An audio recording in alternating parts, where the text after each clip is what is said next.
Okay, looks like that. 511 is a sophisticated radar, and combined with the latest secondary system, it solved a very different air traffic control problem, plotting the flight path of fighters on test.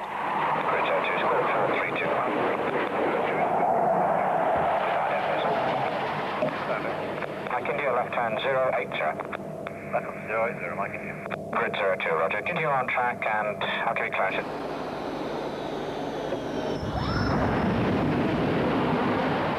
British aerospace at Wharton in the north of England is where the next generation of fighter aircraft are built and tested. Their current pride and joy, an aircraft of great aerodynamic beauty that's really a flying test bed. To properly assess performance, aircraft on test must follow specific flight paths. The problem at Wharton was that new building created gaps in existing cover, and they needed a new radar system to accurately separate their test flights from civil traffic. Every flight profile, every twist and turn to be captured by radar. Tarnish 1 radar identified on departure radar advisory. The problems here are the same as any other air traffic control. Wharton's head of air traffic control, Neville Davis, chose the powerful combination of 511 and Messenger to solve their problem. And therefore we now have a system which is specifically tailored for the use of the controllers at Wharton, with our flying task in mind. And we are getting a far higher update of radar information than we had previously, and with a far higher level of processing, which is enabling us to sort out actual returns from any spurious context. And we are getting extremely good low-level cover. You can actually see a helicopter there. It's not moving, that particular Squawk 4557. Oh, yes. He's actually sitting on the central rig out there. The reason that we can only see him in secondary is that the processing is so good, because he's not moving, the processing's taking him out. Yes, the MTI station. Right. And there's also an aircraft operating, jet aircraft operating very low down, below the airway, showing actually a minus 300 feet, but with the correction we know that he's down at 200 feet. Oh, yes. And we've got perfectly good radar contact, both primary and secondary, out at about 26 miles there. So it is, There was fierce international competition for the Wharton contract, but the prize wasn't decided on technical brilliance alone. certainly our own traffic. I myself have had 25 years experience of Marconi's products, and this company has operated at 264 for in excess of 30 years, during which time we've been absolutely delighted with the results, both as a radar and also with the splendid product support we've always received. It's been very fast, very efficient. That kind of technical support and liaison is a fact of life for every Marconi system. In modifying an aspect of locus performance, Marconi's Norman Davies and Wharton's senior radar engineer Bill Spivey are tailoring a flexible system to Wharton's special needs. I think maybe it'd be worth looking at the timing of that actually to see how that's. So that's on IC4F. We hope to be running Messenger and 511 for some considerable time, and if the reliability of the 264 is any yardstick, then perhaps we shall go on a lot longer even than we expect. As inheritors of that grand tradition, this powerful union of primary and secondary radars is still way ahead of the game. Messenger, with its improved antenna design and plotting accuracy, anticipates the introduction of Mode S. This will turn secondary radars into a perfect tool for sending more comprehensive data to and from an aircraft. At present, its success is valued in accurate plotting for Wharton's air traffic control, with images of great clarity and precision. Signet 52 is approximately 12 track miles touchdown for runway 26. Signet 52. Another Marconi innovation, this time in the area of screen imaging, has taken the controllers out of their darkened rooms and into the daylight of the control tower. Vectors to a visual approach, runway 24, make your heading 340, descend to 3,000 feet, QNH 100. But bright synthetic imaging like this is just part of the giant leap from conventional displays to sophisticated graphics like these. Nicholas, this is Harwich. Yes, we're underway now. Harwich Harbour handles over 24,000 shipping movements a year. They wanted displays for daylight viewing, and asked Marconi to design a system for navigational use. The success of any new system depends on good liaison between client and company. We really want to have a bearing and distance indicator from a remote position. Well, both the OBI and the rolling ball are software controlled, so I see no reason why we couldn't just give you that small enhancement.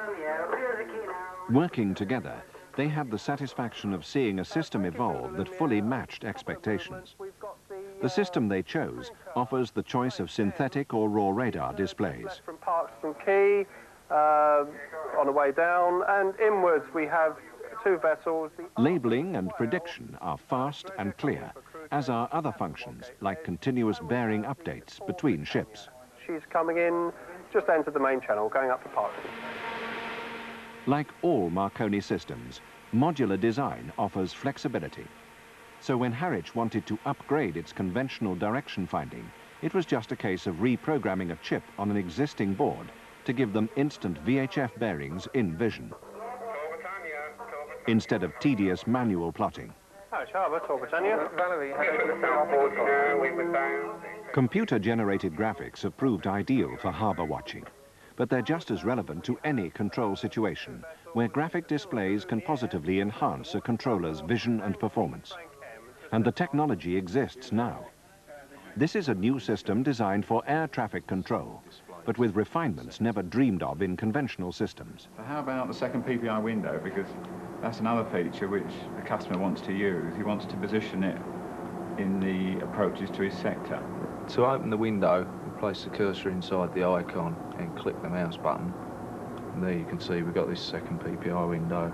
But how would I tell whereabouts that is in the geographic area? Well, we've got the plan window here, which if I open that, you can see the overall potential display coverage. And you've got superimposed in there are two boxes. The red box gives you the outline of the main PPI window, and the blue box gives you the extent of coverage of PPI2. Okay, so now we'd obviously need to move that to the sector approaches. Marconi has adapted the technology of advanced computer graphics to give controllers maximum display options and flexibility. Place it there. About right. Okay, now obviously that, where the window is at the moment, is not very convenient, so we would need it in the top right-hand corner and probably larger. Okay, well, to enlarge it, pick up on a corner and then just drag that corner to the size you need, for example, there. Ingenious processing makes it a simple operation to enlarge a window or reposition it for most convenient working use. And place it where you want it, so, for example, there in the screen. That looks fine, yeah. That's just a sample from a rich menu of on-screen facilities. This is innovation tailored to the needs of a range of end users. But innovation is also about the ability to capture new markets as they emerge. And it's in the marketplace that all product faces its toughest test. At the Royal Navy Equipment Exhibition, it's under the critical gaze of a world audience. Sharp eyes on the lookout for the latest and the best at the best price. The international marketplace reflects the current strategy of international collaboration that begins with practical innovation on a laboratory bench. This drawing from Otto Malera, and they've actually asked us now to move the transmitter from the side of the... Marconi Radar is one member of a British-Italian partnership producing a mid-flight course-corrected shell for the world's most successful naval gun. Now what we need to do is look at the effect of that on the electronics inside. It's a simple system, highly accurate and far cheaper than comparable missile systems. That height. We can do that. We wouldn't actually change the top cavities with it in the transmitter. Marconi Radar's expertise produced the transmitter, the command link that actually triggers shell deflection. The other difficulty we have is that by changing the position of the transmitter, we've now got a different waveguide run down from the rotating joint assembly. But the success of a total system depends on the precise integration of every detail, from the electronics to tailoring the engineering package. For Marconi, it's just one of many collaborative ventures that transcend national frontiers.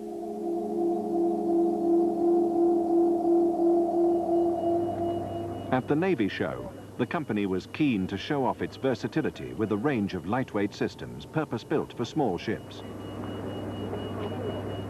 Or the latest Seawolf system, designed for more substantial members of the fleet.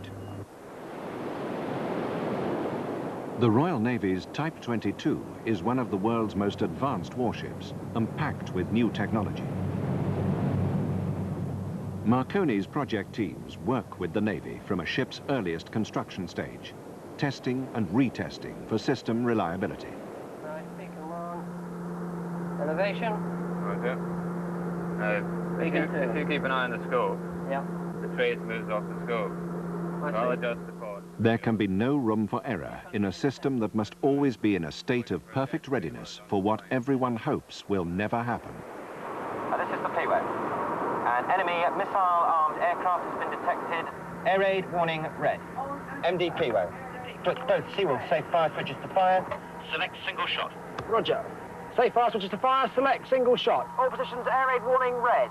PUMD, DBB track form, track number 3612, bearing 033, range 46 miles. Correlates with the link 40 tracks. P-Way, roger. PUMD, that track no split. New track form, track 3641, bearing 033. 18 miles, closing fast. Allocated to both SeaWolf systems. SeaWolf alerts. Forward acquired. Aft acquired. P-Way EWD, missile home in head, bearing 033. So chaff for seduction. Chaff shown. Here she comes.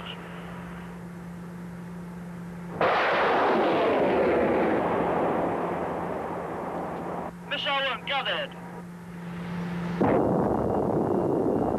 Target destroyed. Target destroyed.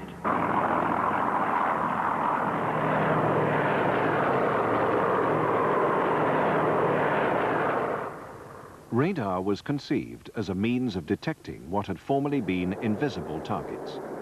It became, and remains, one of the most powerful instruments of defense and air safety ever devised. But the quality of protection will only be as good as the men and women who devise and produce the next generation of radar technology.